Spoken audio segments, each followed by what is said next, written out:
Halos maiyak sa saya ang mga Japanese basketball fans sa pagbabalik laro ni Kai Sotto. Halimaw na comeback game para kay Kai. Yan ang ating mga pag-uusapan para sa video natin na ito.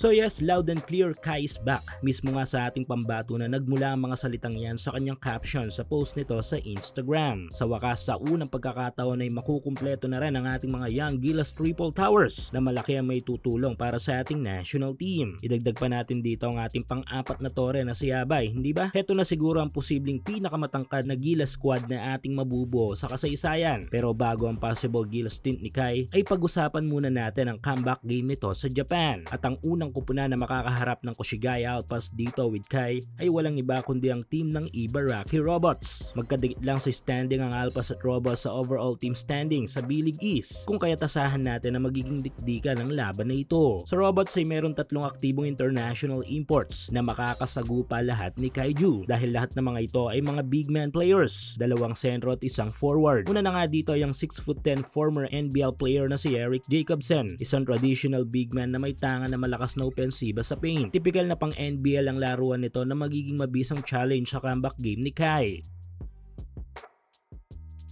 Sunod ay ang 6'8" former NBA player na si Tyler Cook, isang athletic player na susubok sa depensa ni Kai sa ilalim. Grabe talaga ang taas ng athleticism ng player na ito, kung saan ay nakita nga natin yan noong naglalaro pa ito sa NBA. Suportahan ang inyong paboritong team sa PBA, NBA at MPBL o kahit pa nga sa mga overseas league. Full details sa comment section.